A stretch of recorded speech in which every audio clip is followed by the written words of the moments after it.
Welcome back to Redshirt Laboratories, where we're working on our full-scale, fully animated needler prop to be a perfect scale replica of the needler, but also in Airsoft. And because we need it to be an Airsoft and fully animated prop, it needs to be much stronger than it originally was. And for us, that means a space frame, and that means fiberglass.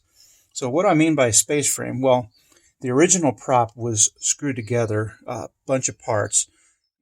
We've eliminated all those external screws. So what you're going to see when it's done will look exactly like the game model from Halo 2 Anniversary and not like a kid's toy in giant size.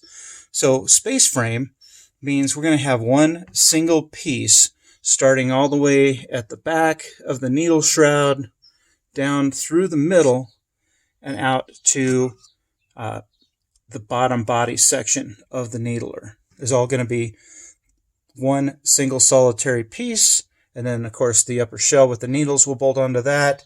Access doors will bolt on here and here, and we're going to run a high pressure air tank in the back, and that'll be accessible through the bottom part of the lower shell. But everything from the top of the lower shell all the way through the middle to the bottom of the upper body is going to be one single piece. And so we start that by fiberglassing the halves. Then we'll put the halves together, and we'll lay fiberglass around the edges to bond them back together and make one solid piece.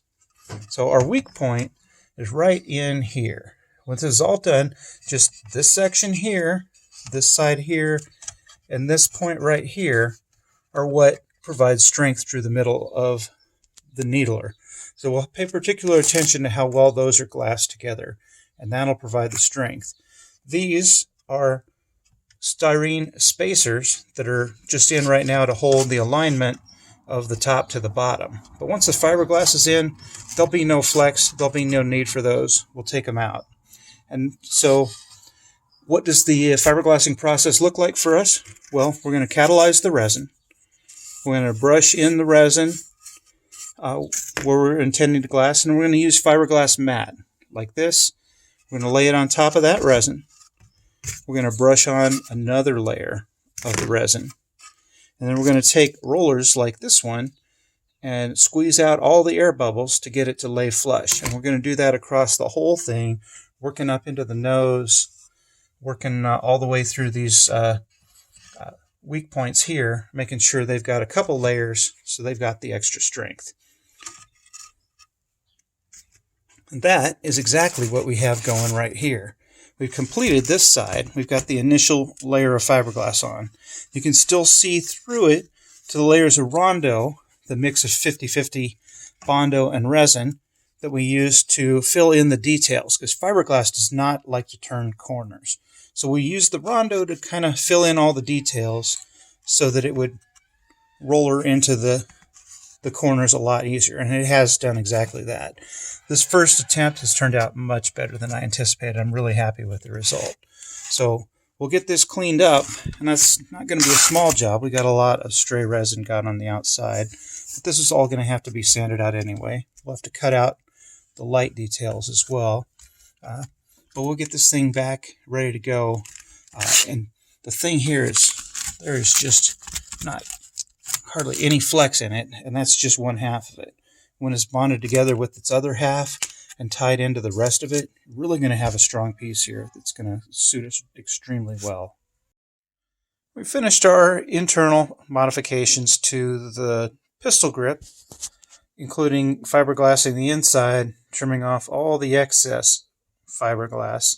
So we're about ready to fit the two halves together and make this permanently one piece. The challenge is that originally this bolted together with screw holes and all the parts came in from the side.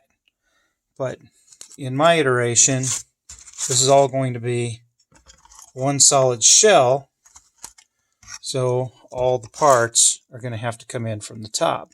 So I've extensively modified the insides of the trigger system so that I can put the trigger in from the top, access the spring, access the reload switch, and install the trigger switch all through this hole at the top. Now I've changed the trigger as well. We've gone with a brass shaft and brass fittings for it to snap into from above. Now the trigger, instead of being a gray plastic piece, is now clear Lexan. It's a mess right now, but it will be able to slide in just barely from the top and install in position and give us this barely visible Lexan trigger because the game model doesn't actually have a visible trigger. See you next time.